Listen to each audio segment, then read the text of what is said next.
Tulad ng marami, hindi rin daw surprise si Congressman Toby Tiangco sa presidential bid ni VP Sara sa 2028. Pero kumbinsido raw siya na hindi ito makaaapekto sa pagkilos ng Kamara sa mga reklamong nakahain laban sa Vice Presidente. Narito ang Agenda Weekend Report ni Mavic Trinidad ng Abante. Duda ang ilang mambabatas na maiimpluwensyahan ang ibang mga kongresista ng maagang deklarasyon ni VP Sara sa pagkandidato sa 2028 elections. Ayon kay Navotas Representative Toby Tiangco, mabibisi pa ang mga kongresista para sa kanilang 2027 national budget. Sa panayam ng Kong Radio sa Abante, sinabi ni Tiangco na hindi pa anya ngayon makikita ang mga political alignment o kung saan papanig ang mga mambabatas kahit na ang iba raw ay takot na mabalikan ng Vice Presidente. Lahat ng congressman, ang inaabangan nila is yung 2027 budget. Opo. Diba?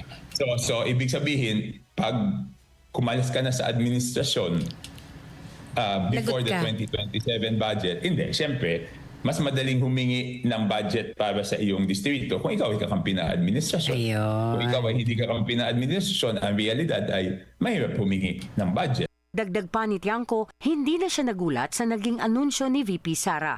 Karamihan naman daw kasi ng mga naging Vice Presidente ay sumabak at tumakbo bilang Pangulo. Ang pagkakaiba lang nito, kasabay ng kanyang deklarasyon ay ang 4 na impeachment complaint laban sa kanya. Pero wala naman daw itong epekto kahit sa magiging pagboto ng isang mambabatas sa reklamo at hindi nangangahulugang kakampi na sila sa pangalawang Pangulo. Lalo na't may kinalaman anya si dating House Speaker Martin Romualdez sa inihaing complaint laban sa bise.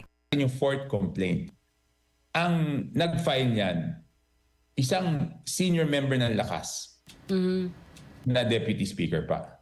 Sino ang presidente ng Lakas? Sino ang head ng Lakas?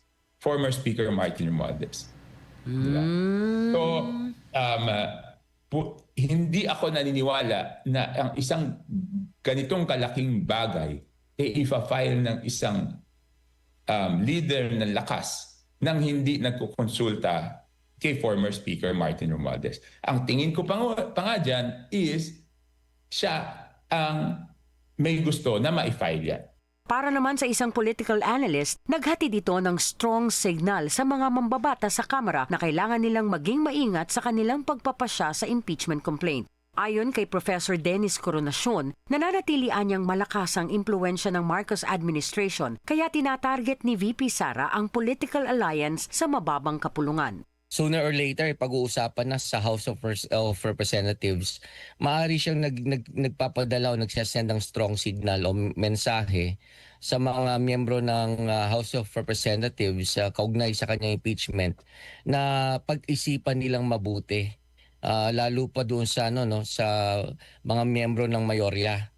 Yung pro-admin na majority sa House of Representatives, ang maaaring sinasabi niya mensahe, mag-isip-isip kayo mabuti sa inyong gagawin na pag-endorso sa Senado ng impeachment complaints niya yan. Dahil pag ako ay naupong Pangulo, pag nalusutan ko yan, at ako ay naupong Pangulo, lagot kayo sa akin. Sa Lunes magkakaalaman kung maipapasok na sa order of business sa plenaryo ang 4 na impeachment complaint. Sila sabing pang-10 o huling araw daw kasi sa Lunes ay dapat maisalang na ito sa order of business dahil kung hindi, tuluyang mababasura ang mga reklamong ito laban kay VP Sara. Para sa Agenda Weekend, Mavic Trinidad, Abante.